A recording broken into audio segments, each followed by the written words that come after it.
నమస్కారం అండి. ఈరోజు మనం చూస్తున్నాం సోషల్ మీడియాలో అయితేనేమి, న్యూస్ ఐటెంలు అయితేనేమి, కొద్దిమంది అదే పనిగా ఉప ముఖ్యమంత్రి వర్యులు జనసేన పార్టీ అధినేత శ్రీ పవన్ కళ్యాణ్ గారి మీద వ్యక్తిగత విషయాల్లో అయితేనేమి, ఆయన అనుసరిస్తున్న విధానాలు అయితేనేమి ముప్పేట దాడి చేస్తూ జనాలలో ఒక దీన్ని క్రియేట్ చేయాలని, విద్వేషాన్ని క్రియేట్ చేయడానికి ప్రతిపక్షంలో ఉన్నటువంటి జగన్మోహన్ రెడ్డి గారు అయితేనేమి, వైసీపీ పార్టీ ప్రోత్సాహంతో కొద్దిమంది వ్యక్తులు ఈరోజు చెలరేగిపోతున్నారు. మీకు ఒక్కటే చెప్తున్నాం, జడా శ్రావణ్ కుమార్ అనే వ్యక్తి 2024లో పోటీ చేసినప్పుడు ఆయన స్థాయి ఏందో ఈ రాష్ట్ర ప్రజలందరికీ తెలుసు. అలాగే ప్రశ్న రావణ్ అని చెప్పేసి ఒక యూట్యూబరు, ఆయన పేరు ఒరిజినల్గా జోసెఫ్, ఆ వ్యక్తి అయితేనేమి, అలాగే ఇంకా కొద్దిమంది మేము దళిత క్రిస్టియన్లు అని చెప్పేసి ప్రచారం చేసుకుంటూ మత విద్వేషాలు రెచ్చగొట్టడానికి ఈరోజు రాష్ట్ర వ్యాప్తంగా ఈరోజు కూటమి ప్రభుత్వాన్ని ఇబ్బందులు పాలు చేయడానికి, పరిశ్రమలు రావడాన్ని నిరోధించడానికి ఈరోజు చేస్తున్న కుట్ర, ఇది వైసీపీ కుట్ర అని చెప్పేసి మేము తెలియజేస్తున్నాం. ఎందుకంటే జడా శ్రావణ్ అనే వ్యక్తి సుగాలి ప్రీతి అనే అమ్మాయి కేసును టేకప్ చేసి మళ్ళీ ఎందుకు వెనక్కి ఇచ్చేశాడు, ఇది ఎందుకు ఇచ్చావు అని చెప్పి ఆ సుగాలి ప్రీతి తల్లి కూడా అడిగిన సందర్భాలు ఈరోజు ఉన్నాయి. అలాగే ఈ జోసఫ్ అనే వ్యక్తి ప్రశ్న రావణ్ అని చెప్పి ఒక యూట్యూబ్ ఛానల్ను పెట్టుకొని ఆయన లైకుల కోసము, ఆయన ఫాలోవర్స్ని పెంచుకోవడం కోసం ఈరోజు పవన్ కళ్యాణ్ గారిని అయితేనేమి, హిందూ మతాన్ని అయితేనేమి, సనాతన ధర్మం అయితేనేమి, రాముని, క్రిస్టియన్ను తిట్టుకుంటూ ఆయన ఈరోజు చెలరేగిపోతూ ఈరోజు మత విద్వేషాలు సృష్టించడానికి ప్రయత్నం చేస్తున్నాడు. దీని వెనకాల వైసీపీ పార్టీ జగన్మోహన్ రెడ్డి గారు ఉన్నారనే దానికి సాక్ష్యం ఆయనకు సన్నిహితురాలు గగన అనే ఆమె ఆయన్ను, జగన్ గారిని ఎయిర్పోర్ట్లో కలిసింది వాస్తవమా కాదా అని చెప్పేసి మేము ఈరోజు జనసేన పార్టీ తరఫున, కదిరి నియోజకవర్గం తరఫున కోరుతా ఉన్నాం. ఎందుకంటే ఆ గగన అనే ఆమె కలిసిన తర్వాత ఈ రావణ్ అనే అతను పవన్ కళ్యాణ్ గారి మీద అవాకులు చవాకులు పేలుతూ ఉన్నాడు.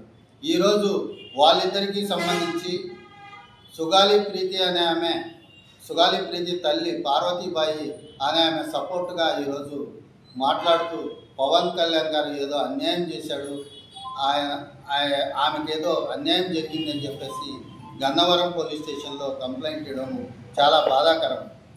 ఎందుకంటే సుగాలి ప్రీతి అనే అమ్మాయి 2017లో చనిపోతే 2020 ఫిబ్రవరి వరకు ఎక్కువ మందికి తెలిసేది కాదు. 2020 ఫిబ్రవరి అప్పుడు సుగాలి ప్రీతి తల్లి గారు అక్కడున్న మా లోకల్ లీడర్స్తో కలిసి పవన్ కళ్యాణ్ గారిని కలిసిన తర్వాత ఆయన కర్నూలులో పిలిపించి, కవాతుకు పిలిపించి లక్షలాదిగా మాలాంటి జన సైనికులు, మేము కూడా కదిరి నుంచి పోయాం. ఆ రోజు ఎండలో ఆయన నడిచిన విధానం, ఆయన లక్షలాదిగా కర్నూలుకు ఆ రోజు జన సైనికులందరినీ తీసుకొని వచ్చి అప్పుడున్న వైఎస్ఆర్ ప్రభుత్వాన్ని ఒత్తిడికి గురి చేసిన తర్వాత ఆమెకు ప్రభుత్వం నుంచి ఏవైతే ఎస్సీ ఎస్టీ యాక్ట్ కింద రావాల్సిన బెనిఫిట్స్ ఉన్నాయో 5 ఎకరాల పొలం, ఈరోజు ఎకరా 2 కోట్ల రూపాయలు చేసే 5 ఎకరాల పొలం, అలాగే వాళ్ళ భర్త రాజు నాయక్కు రెవెన్యూ శాఖలో ఉద్యోగం, అలాగే కర్నూలు పట్టణం నందు 5 సెంట్ల స్థలం, డబ్బులు, అలాగే మా జన సైనికులు కూడా ఆర్థికంగా కొంతమంది ఆమెకు సహాయం చేయడం ఆ రోజు జరిగింది. అంత బెనిఫిట్ పొంది ఆ రోజు పవన్ కళ్యాణ్ గారిని, మీ వలన ప్రపంచానికి నా కూతురు విషయం తెలిసి ఈ విధంగా మీరు కేసును టేకప్ చేయడం, నాకు అండగా నిలవడం వలన ప్రపంచానికి ఈ సుగాలి ప్రీతి కేసు ప్రపంచానికి తెలియజేసింది మీరే అని చెప్పేసి ఆ రోజు పొగడడం. ఆ తర్వాత జగన్ గారు ఆ ఒత్తిడికి తట్టుకోలేక సిబిఐకి ఇస్తున్నాను అని చెప్పేసి ఒక ఫేక్ జీవోను ఇష్యూ చేయడం, ఆ తర్వాత గవర్నమెంట్లోకి 2024లో కూటమి ప్రభుత్వం వచ్చిన తర్వాత పవన్ కళ్యాణ్ గారే స్వయంగా ఒక లీగల్ కమిటీని ఏర్పాటు చేసి హైకోర్టు ద్వారా సిబిఐకి ఇప్పించింది వాస్తవమా కాదా అని చెప్పేసి మేము తెలియజేస్తున్నాం. ఆ రోజు మీకు అన్యాయం చేసిన జగన్ గారికి ఈరోజు సుగాలి ప్రీతి తల్లి గారు పార్వతీబాయి గారు వత్తాసు పలకడం ఎంతవరకు సమంజసమని చెప్పేసి మేము కోరుతా ఉన్నాం.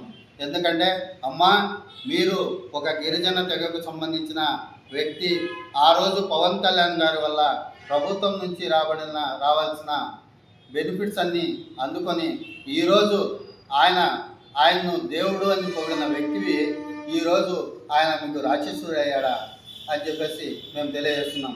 ఆయన మీద కంప్లైంట్ ఇవ్వడానికి మీకు చేతులు ఎలా వచ్చాయి, ఆయన విమర్శించడానికి మీకు నోరు ఎలా వచ్చింది అని చెప్పేసి కదిరి జనసేన పార్టీ తరఫున మేము తెలియజేస్తున్నాం.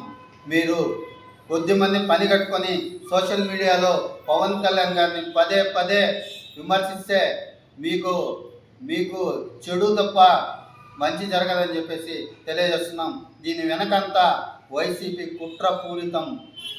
వైసీపీ ఈ ఎన్డీఏ ప్రభుత్వాన్ని అస్థిరపరచాలా, మత విద్వేషాలు రెచ్చగొట్టాలనేది కాన్సెప్ట్లో వెళ్తూ ఉంది. ఇది ఎంతసేపు ఉన్నా వైసీపీకి మంచి జరగదు, చెడే జరుగుతుందని చెప్పేసి మేము తెలియజేసుకుంటున్నాం. ఇప్పటికైనా మీ బుద్ధిని మార్చుకోండి. 151 నుంచి 11కు దిగజారిన మీరు వైసీపీ పదే పదే మత విద్వేషాలు రెచ్చగొట్టడం మంచి పద్ధతి కాదు.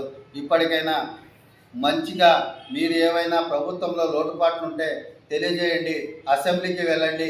అసెంబ్లీకి పోకోకుండా బయట తిరుగుతూ ఇలాంటి మత విద్వేషకులను మీరు ప్రోత్సహిస్తూ వాళ్ళ వెనకాల మీరు చేరుకొని గలాట్లు చేస్తూ ఇవన్నీ చాలా ఈ రాష్ట్రానికి మీ వైసీపీ పార్టీనే లేకోకుండా పోవడానికి ఇది ఒక కారణం అని చెప్పేసి మేము తెలియజేస్తున్నాం.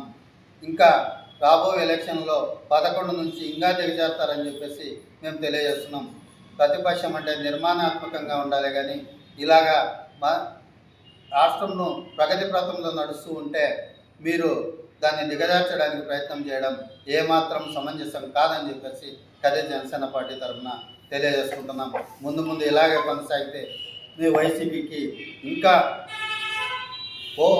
పోయే కాలం వస్తుందని చెప్పేసి కదిరి జనసేన పార్టీ తరఫున తెలియజేసుకుంటున్నాం. జై హింద్, జై జనసేన, జై పవన్ కళ్యాణ్.